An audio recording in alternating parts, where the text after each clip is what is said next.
तो दोस्तों, एक और नया दिन और मैं बलजीत परमार हाजिर हूँ एक नई कहानी, एक नया किस्सा लेकर। असल में ना तो ये कहानी नई है, ना किस्सा नया है। आपके लिए तो 3 साल पुराना है, लेकिन फिल्म वालों के लिए नया बन गया। जो लोग आज एक नई रिलीज की हिंदी की फिल्म देखने जा रहे हैं, धुरंधर, उनमें से बहुत सारे लोगों को शायद ये मालूम नहीं होगा कि तकरीबन 3 साल पहले हमने इसी वारदात के ऊपर, इन्हीं करेक्टर्स के ऊपर एक बहुत बड़ा एपिसोड बनाया था, जो आपको बहुत पसंद आया। और आज के दिन तक वो तकरीबन 1,04,000 चल चुका है। हम एक बार फिर अपना वो एपिसोड आपके साथ शेयर करना चाहते हैं। आपका बहुत बहुत धन्यवाद जो आप लोगों ने हमें याद दिलवाया। मैं तो कभी हिंदी फिल्में देखता नहीं हूँ, लेकिन आपने याद दिलाई कि एक हिंदी फिल्म इसी कहानी पे बनी है। तो दोस्तों, आज आप देखिए वही हमारा एपिसोड 587, जो हमने 1 नवंबर 2022 में बनाया था, तकरीबन आप आज से 1 महीना 14-15 दिन पहले। आप देखिए और उसके ऊपर अपने विचार दीजिए, कमेंट दीजिए। और आने वाले दिनों में इसी तरह अंडरवर्ल्ड से जुड़ी नई पुरानी बातें लेके फिर हाजिर होंगे। तब तक के लिए आप सबका बहुत बहुत शुक्रिया, धन्यवाद। और देखिए हमारा एपिसोड नंबर 587 एक बार फिर नए रूप में। धन्यवाद। आज हम बात करेंगे कराची शहर की, जहाँ पर दाऊद इब्राहिम के छोटे भाई नूरा कासकर की मौत हुई थी 51 साल की उम्र में। लेकिन उस मौत के पीछे जो रहस्यमयी कहानी है, उसकी गुत्थी आज तक नहीं सुलझी है। परिवार ने कहा कि नूरा एक बहुत खतरनाक हार्ट अटैक से मारा गया। दूसरी थ्योरी घर के नज़दीकी लोगों से आई कि उसको किडनी फेलियर हो गया था और साथ में कैंसर की प्रॉब्लम थी, इसलिए उसकी मौत हुई। लेकिन जो कराची मीडिया में खबरें छपी उन दिनों में, मीडिया ने, तेवा के जो छोटे मोटे टेलीविज़न चैनल थे और अखबार थे, और उसके साथ साथ हिंदुस्तान के अखबारों में, ख़ास तौर पे इंडियन एक्सप्रेस और कुछ चैनल जहाँ पे कुछ ऐसे रिपोर्टर काम कर रहे थे जो एक ज़माने में अपने आप को दाऊद गैंग के करीबी समझा करते थे, अंदर की खबरें निकाल के छापते थे। अच्छे कंटैक्ट थे उनके, कोई बुरी बात नहीं है। हर अच्छे क्राइम रिपोर्टर के अगर हर किस्म के लोगों के साथ संबंध अच्छे नहीं हैं तो आपको खबर नहीं मिलेगी, अंदर की बात मालूम नहीं पड़ेगी। उनमें से एक शीला रावल भी है, मेरी पुरानी मित्र हैं, आजकल एक टेलीविज़न चैनल में प्रोग्राम में हेड है शायद, तो काफ़ी सीनियर रिपोर्टर हैं हमारे समय के। तो उन्होंने जो एक किताब लिखी थी दाऊद इब्राहिम के ऊपर, उसमें भी जिक्र किया कि नूरा किसी बीमारी से या किसी नेचुरल कारणों से नहीं मरा था, उसको किडनैप करके टॉर्चर करके मारा गया था। ये उन्होंने अपनी किताब में लिखा है और इस बात का खंडन उन्होंने आज तक नहीं किया है। उसके साथ साथ मैंने काफ़ी सारी पुरानी इंडियन एक्सप्रेस की जो कवरेज हुई थी इस केस की वो पढ़ी। पाकिस्तान के जो डॉन अखबार है उसकी भी पुरानी आर्काइव में जाके मैंने देखा, और कुछ मेरे दोस्तों ने कराची से कुछ वीडियोस भेजी, काफ़ी सारा मसाला मुझे लिख के भेजा। मैं उन सब दोस्तों का शुक्रिया अदा करता हूँ। काफ़ी दिनों से मैं उनके पीछे लगा हुआ था कि कुछ मटेरियल वहाँ के अखबारों से, टेलीविज़न से, मुझे टेलीविज़न क्लिप भी भेजे हैं उन्होंने, लेकिन वो कॉपीराइट के मामला है, शायद मैं वो चला के आपको नहीं दिखा सकूँगा। उनके पीछे वो लोकल टेलीविज़न के लोगोज वगैरह आते हैं और उनकी परमिशन लेना ज़रूरी है, नहीं तो यूट्यूब हमारी वीडियो बंद कर देगा। तो वो सब सबूत मेरे पास हैं। मैं कोई किसी कानून की उल्लंघना नहीं करना चाहता, इसलिए वो वीडियो नहीं दिखा सकता, लेकिन उनमें काफ़ी सारी एविडेंस और बहुत से नए करैक्टर सामने आते हैं जिनका आज तक जिक्र नहीं हुआ कुछ ऐसे कि उन दिनों में जब नूरा की डेथ होती है तो 2 बड़े गैंग कराची में ऑपरेट कर रहे थे। दाऊद का अपना खुद का गैंग नहीं था, लेकिन इसके ताल्लुकात उन दो में से एक गैंग के साथ बहुत अच्छे थे। तकरीबन बड़ी हैरानी की बात है कि दो गैंग कराची के, एक लियारी गैंग और एक बलोच गैंग, एक का लीडर रहमान डकैत, रहमान उसका नाम था, सरदार रहमान, लेकिन डकैत के नाम से मशहूर था। डाके तो नहीं मारता था, अंडरवर्ल्ड चलाता था, लेकिन डकैत उसके साथ नाम चल गया, सरदार रहमान डकैत। और उसका प्रतिद्वंदी दूसरा बड़ा गैंग चलाने वाला शहनशाह खालिद शहनशाह, वो शख्स भी उस समय की रूलिंग पार्टी, जब जरदारी भुट्टो के, बेनज़ीर भुट्टो के पति, वो प्राइम मिनिस्टर बने पाकिस्तान के, तो ये दोनों शख्स जरदारी के करीब थे। उसके पहले यही दोनों जो आपस में एक दूसरे के बंदे कराची में मार रहे थे, ये दोनों बेनज़ीर भुट्टो के, जब वो पार्टी लीडर थी, प्राइम मिनिस्टर थी, उसके सिक्योरिटी में बहुत करीब थे, दाएं बाएं खड़े होते थे उसके। तो दोनों उसकी सिक्योरिटी के इंचार्ज, एक ज़्यादा जब पाकिस्तान में उसके साथ रहता था, दूसरा जब वो पाकिस्तान से बाहर कहीं जाती थी तो ज़्यादातर शहनशाह उसके साथ जाया करता था। तो देखिए कितना अजीब लगता है, एक ही पॉलिटिकल पार्टी के दोनों सपोर्टर हैं, लेकिन जो अंडरवर्ल्ड का धंधा है वहाँ पे पार्टी नहीं देखी जाती। वहाँ दोनों अपना अपनी रंगदारी वसूल करते हैं, ड्रग का धंधा करते हैं, किडनैपिंग करते हैं, उसकी रैंसम मनी मांगते हैं और करोड़ों का व्यापार करते हैं। तो शहनशाह की नज़दीकियाँ दाऊद गैंग के साथ थी और उसको हर समय तलाश रहती थी कि रहमान डकैत के बारे में जितनी जानकारियाँ, कहाँ रहता है, क्या करता है, कितने पैसा मांगता है, उस किस्म की इन्फॉर्मेशन निकालने के लिए उसको हमेशा ज़रूरत रहती थी। अब डकैत दूसरी तरफ, जहाँ शहनशाह दाऊद, ये लोग बहुत शाही किस्म की ज़िंदगी जीने वाले लोग, बड़ी बड़ी गाड़ियाँ, बड़े बड़े घर और एक स्टाइल स्टेटमेंट बना के रखते थे अंडरवर्ल्ड डॉन होने के साथ साथ। लेकिन रहमान डकैत इन दोनों के उलट काफ़ी देखने में सीधा साधा अपनी ज़िंदगी व्यतीत करता था। कोई बड़ा घर नहीं था, बड़ी गाड़ियाँ नहीं थी, कोई फ्लैशी कपड़े नहीं पहनता था और ना उसने कोई अपने इर्द गिर्द किसी किस्म का कोई ग्लैमर या स्टेटमेंट बना के रखी। उसको रॉबिन हुड भी कहा करते थे कराची का। वो जितने पैसे कमाता था उसमें से ज़्यादातर वो गरीबों में बांट देता था और उसके लिए हर घर के दरवाजे खुले रहते थे। पुलिस की कभी रेड हो या दूसरे ग्रुप का अटैक हो तो उसको छिपने के लिए जगह नहीं ढूंढनी पड़ती थी, लोग खुद अपने दरवाजे उसके लिए खुले रखते थे। तो ये उसका एक प्लस पॉइंट था, इसीलिए बहुत साल तक वो कराची की उन 22 लेन्स में, लियारी इलाके में, जहाँ आए दिन रोज़ मर्डर, चोरी चकारी, डाके, लूट मार, वायलेंस, हर किस्म का अपराध होता था, वहाँ उस इलाके में रहमान डकैत को लोग भगवान की तरह मानते थे। तो ये दोनों की बैकग्राउंड।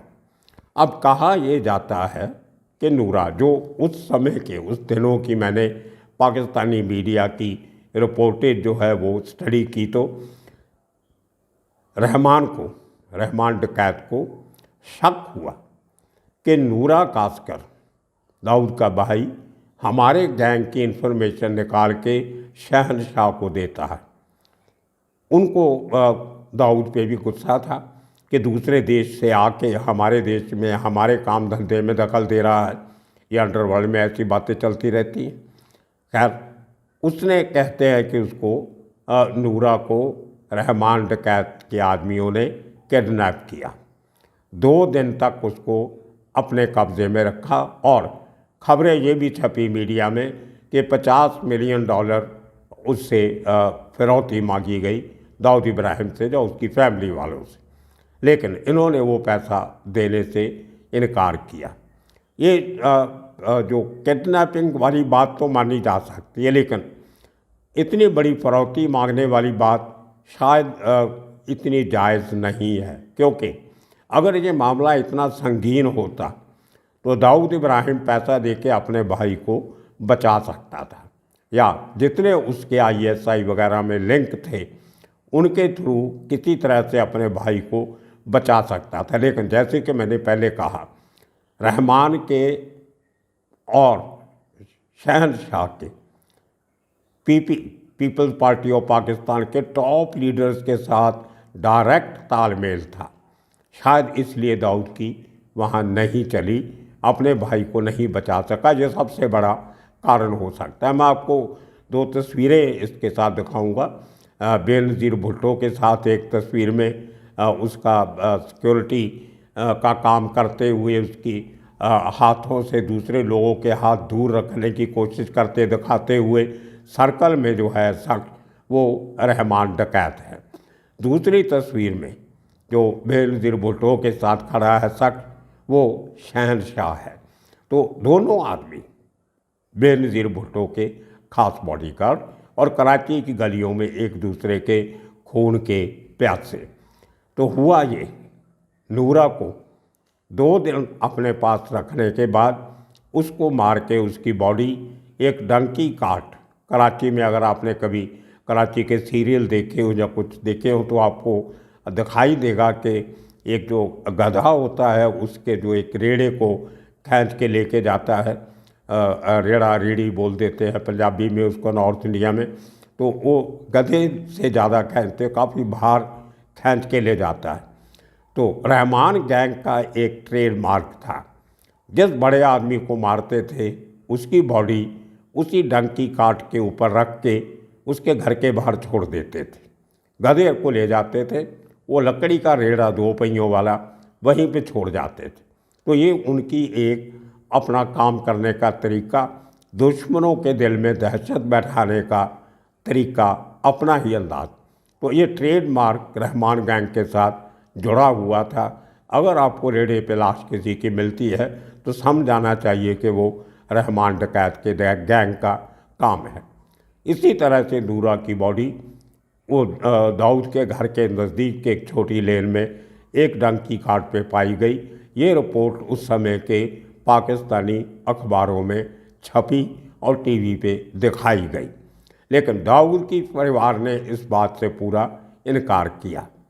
अब उसके बाद जो घटनाक्रम होता है वो इस चीज़ को सिद्ध करता है कि नूरा को वाकया ही रहमान के लोगों ने मारा, क्योंकि थोड़े दिनों के बाद वहाँ के एक कराची के SSP जिनका नाम था चौधरी असलम, एक दिन वो सादे कपड़ों में अपनी पुलिस की टीम को लेके जाते हैं कराची के उस एरिया में जहाँ पे उनको पक्की खबर मिली थी कि रहमान डकैत उनको फलां गली नंबर के फलां घर में मिलेगा, और वो खबर सही थी। अब उस इलाके में रहमान डकैत का एनकाउंटर करना खतरे से खाली नहीं था। एक भी गोली चलती, बहुत से घरों से गोलियां चलनी शुरू हो जाती, पुलिस वालों की जान खतरे में हो जाती। तो ये पुलिस वाले इसीलिए यूनिफॉर्म पहन के नहीं गए थे, लेकिन इस किस्म के कपड़े और इस किस्म की पगड़ियाँ वगड़ियाँ सर पे बांध के गए कि किसी को शक ना हो कि ये पुलिस की टीम है, और एक तरह से बदमाशों की तरह बन के रहमान को मिलने का बहाना लगा के उस इलाके में पहुँचते हैं। एक बात आपको मैं बता दूं कि जो रहमान था वो बलोच था, बलोची कम्युनिटी, बलोचिस्तान से बहुत खूंखार किस्म की मार्शल कौम है जो बलोच हैं। पाकिस्तान की आर्मी में बहुत हैं और आजकल वो अपनी पाकिस्तान से आज़ादी की मांग भी कर रहे हैं, बलोचिस्तान बनाना चाहते हैं। खैर, तो रहमान बलोच को, रहमान डकैत बलोच, अब जिस एरिया में था वो एरिया पूरा बलोचों का एरिया था, और कहते हैं कि हर तीसरे बलोच के हाथ में हथियार होता है। तो उससे बचने के लिए बड़े तरीके से इससे बातचीत करते, उसको किडनैप करके वहाँ से अपनी गाड़ियों में निकाल के लेके जाते हैं। साथ में उसके 3 साथी होते हैं रहमान के। इन चारों को एक दूसरे इलाके में ले जाके फेक एनकाउंटर में मार दिया जाता है। अब देखिए, इस किस्म के काम मुंबई के अंडरवर्ल्ड में भी बहुत हुए हैं, जहां एक गैंग दूसरे गैंग के लीडर को, जहां उनके करंदों को मार नहीं सकता था, वहां पुलिस का साथ लिया गया और सो कॉल्ड एनकाउंटर स्पेशलिस्ट से वो काम करवाए गए जो गैंगस्टर खुद नहीं कर सकते। अब जब एक कांड होता है तो रहमान की बीवी और उसकी बहन वो कराची हाई कोर्ट मूव करते हैं कि हमारे भाई को फेक एनकाउंटर में मारा गया, लेकिन पुलिस उनकी शिकायत दर्ज नहीं करती। हाई कोर्ट के दखल के बाद एफआईआर में इन दोनों लोगों की स्टेटमेंट दर्ज की गई और एसएसपी चौधरी के खिलाफ, चौधरी असलम के खिलाफ एफआईआर दर्ज की गई। उसके बाद चौधरी असलम का भी मर्डर हो जाता है कुछ समय के बाद। अब बचा खालिद शहनशाह। अब रहमान के मरने के बाद उसके चचेरे भाई, कज़न, जो उमैर उसका नाम है, उसने गैंग को संभाला और सबसे पहला उसका टारगेट था शहनशाह, खालिद शहनशाह को मारना, जिसके पीछे उसको शक था कि उसके कहने पे पुलिस की टीम ने उसके भाई को मारा। तो कुछ समय के बाद बिल्कुल उसी तरह जैसे रहमान को उसके घर से किडनैप किया गया था, उसी तरह रहमान गैंग के, डकैत गैंग के लोगों ने खालिद शहनशाह के घर के बाहर जाके जैसे ही वो घर से निकला उसको गोलियों से छलनी कर दिया, उसको मार दिया। अब कराची के दो बड़े गैंग के दोनों लोग मारे गए। ये लोगों की पीछे की कहानियाँ, जिनमें दाऊद शहनशाह की मदद करता था, उसका बदला लेने के लिए रहमान ने नूरा को उठाया और मारा। और जो उस समय के अखबार छपे उनमें ये भी बात कही गई है कि नूरा की बॉडी पे बहुत से जख्म थे टॉर्चर के, और उसके अलावा 7 गोलियां भी उसके जिस्म में लगी थी। ये सब बातें मीडिया में छपी हुई हैं, लेकिन आज तक फिर भी कोई इसकी पुलिस इंक्वायरी नहीं हुई। पुलिस में एफआईआर दर्ज हुई, लेकिन उसमें किसी को पकड़ा नहीं गया, क्योंकि किसी ने भी इस केस की पैरवाई करने में दिलचस्पी नहीं ली। दाऊद ख़ानदान ने कोई इंटरेस्ट नहीं लिया, कराची पुलिस ने कोई इंटरेस्ट नहीं लिया। मुंबई पुलिस की तरह वो भी यही सोचते हैं कि गैंगस्टर आपस में लड़के मर जाएं तो अच्छा है, हमें कुछ नहीं करना पड़े। तो इसी तरह ये गैंगस्टर की आपसी लड़ाई, इनकी जो गुटबाजी चलती है, दुश्मनी चलती है, उसके चलते चलते नूरा की वो डेथ भी एक मिस्ट्री बन के रह गई। आने वाले दिनों में और कितने कहानियाँ लेके फिर हाजिर होंगे। तब तक के लिए आप सबका शुक्रिया, धन्यवाद।